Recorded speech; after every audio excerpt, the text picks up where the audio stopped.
Hello and welcome to Fast and Factual on Firstpost, where we bring you the top stories from around the world. I'm Alison Lagrange, coming to you live from Durban, South Africa. Let's begin. India has responded to the deadly terror attack in Jammu and Kashmir's Pahalgam last month. The armed forces launched high-precision strikes under Operation Sindoor on 9 terror targets in Pakistan and Pakistan-Occupied Kashmir this morning. At least 12 terrorists were killed and several others were injured in the strikes. The Pahalgam terror attack on the 22nd of April killed 26 civilians, including a foreigner from Nepal.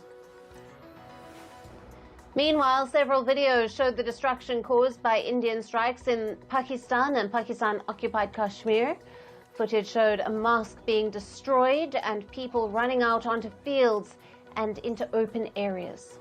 The airstrikes also caused several explosions, with plumes of smoke seen from a distance. According to the Indian Armed Forces, the airstrikes hit a total of 9 sites, including 4 in Pakistan and 5 in Pakistan-Occupied Kashmir, targeting terror infrastructure.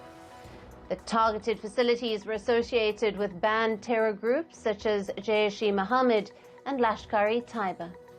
Now, these terror camps were operating under the guise of health centers to avoid detection. The Pakistani sites targeted by India also included training centers for terrorists. One of them was Lashkar-e-Taiba's camp, where terrorists Ajmal Kasab and David Headley were trained. Kasab was one of the terrorists behind the 2008 Mumbai attacks that killed 168 civilians, while Headley was the mastermind of the attacks. Now, reports say at least 10 members of Jaish-e-Mohammed Chief Masood Azhar's family were killed in India's military operation. Those killed include the Azhar's eldest sister, his nephew, niece, and 5 children of his family. Reportedly, Azhar's 4 close aides were also eliminated in the attack. Meanwhile, India's border security force is on high alert along the line of control after Operation Sindoor. Now, this after 10 civilians were killed and more than 20 injured in heavy cross-border shelling by Pakistani troops. Pakistan retaliated with heavy mortar shelling targeting some areas in Jammu and Kashmir. The Indian Army responded to the firing promptly and effectively. The Indian Armed Forces, in a press briefing, said that they are fully prepared for Pakistan's misadventures. They said that niche technical weapons and warheads were used so that no collateral damage happens. All the targets were neutralized with efficiency, and the results reiterate the professionalism of the Indian Armed Forces in the planning and execution.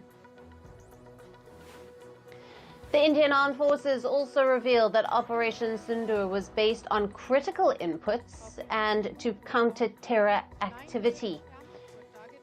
The precision strikes were done with all due diligence, avoiding damage to civilian infrastructure.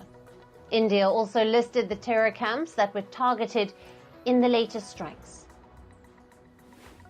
Indian forces also said Operation Sindoor was launched to deliver justice to the victims of the Pahalgam terror attack last month. They further stated that over the last 3 decades, Pakistan has systematically built terror structures. These camps are located both in Pakistan and Pakistan-Occupied Kashmir. And according to reports, Indian Prime Minister Narendra Modi chose the name Sindoor for the latest military operation. The name honors the widows of the Pahalgam terror attack who lost their husbands in front of their eyes. In India, Sindoor, which is vermilion, is worn by married Hindu women. And with Operation Sindoor, India has raised the stakes with 24 airstrikes, which penetrated deeper into Pakistani territory. Previously, India carried out such an operation back in 2019, but the warplanes had only hit 1 target in Balakot, Pakistan. This time, the strikes were also conducted entirely from Indian airspace using precision-guided missiles. Prime Minister Narendra Modi called the Operation Sindoor matter of pride while addressing cabinet ministers. Prime Minister Modi briefed his ministers on the details of the attack and the aftermath of it. A high-level discussion meet with Defence Minister Rajnath Singh and Home Minister Amit Shah also took place hours after the attack. And Prime Minister Modi also met with President Draupadi Murmu in New Delhi. Prime Minister Modi briefed President Murmu about the military operation against Pakistan. The president had earlier called the Pahalgam terror attack dastardly and inhuman, which must be condemned unequivocally. India's Home Minister Amit Shah has called Operation Sindoor a response of the brutal killings of the innocent brothers in Pahalgam. Meanwhile, India's External Affairs Minister Jaishankar has tweeted, "The world must show zero tolerance." India's Minister of Defence Rajnath Singh also hailed the Indian Armed Forces. India's Home Minister Shah called for a virtual meeting with the chief ministers and security officials of border states. This to address the aftermath of India's military action against Pakistan. Meanwhile, India's ruling party, the BJP, has called for an all-party meet to brief political leaders tomorrow. Meanwhile, India's opposition leaders have praised the Operation Sindoor. Leader of the opposition, Rahul Gandhi, said that he is proud of the Indian Armed Forces, while Aam Aadmi Party leader Arvind Kejriwal said that India is united against terrorism. Tamil Nadu's Chief Minister M.K. Stalin has said that his state stands with the Indian Army against terrorism. US President Donald Trump has reacted to India's military action on Pakistan's terror bases. Trump called the rising tensions a shame, but said that the response was expected. The US Secretary of State Marco Rubio said that Washington will continue to engage with both India and Pakistan toward peaceful resolution. Meanwhile, Israel has shown strong support to India's right to self-defense following its strike on Pakistan and Pakistan-Occupied Kashmir. The ambassador of Israel to India, Reuven Azar, has said, and I quote, "Terrorists should know there is no place to hide." The United Nations Secretary-General Antonio Guterres expressed concerns over India's strike and called for maximum military restraint. The United Arab Emirates backed the UN statement. The UAE's Foreign Minister and Deputy Prime Minister asked the two neighbours to avoid further escalation. India's Prime Minister Narendra Modi has postponed his three-nation visit to Croatia, Norway and the Netherlands. This in the wake of increasing military tensions between India and Pakistan. Prime Minister Modi and Defence Minister Rajnath Singh had earlier skipped the victory parade in Moscow owing to the India-Pakistan tensions. Meanwhile, families of the Pahalgam victims have reacted to India's strike against Pakistan. They have hailed the swift and decisive actions of the Indian Armed Forces.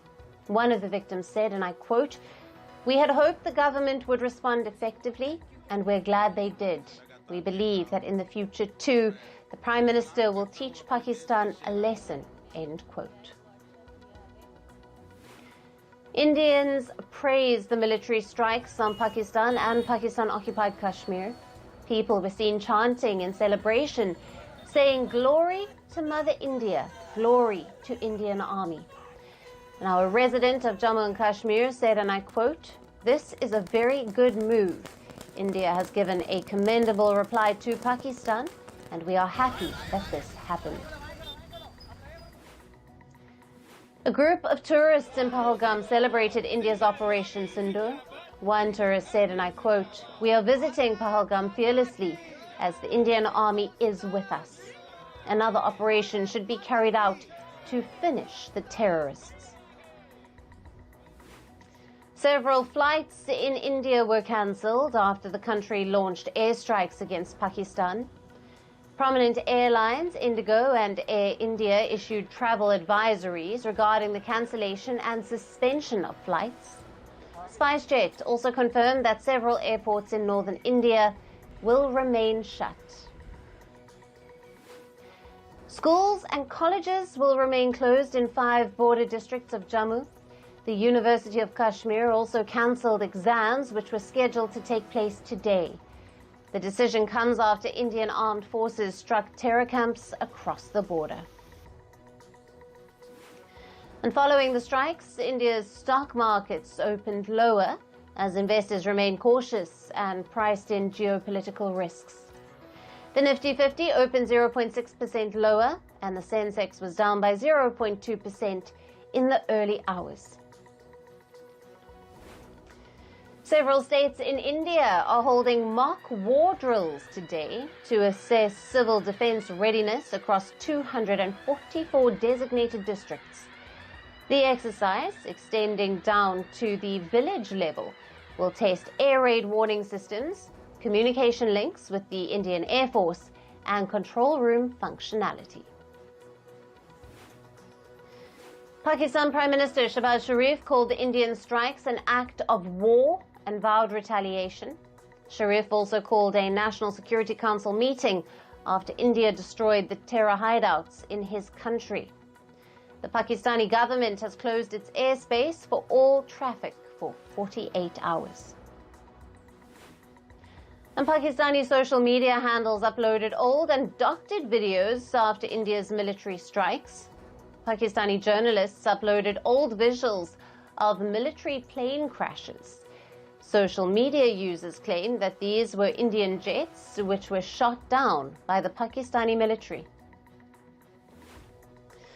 And several countries, including the United States, Sweden and the United Kingdom, have asked their citizens not to travel to Pakistan.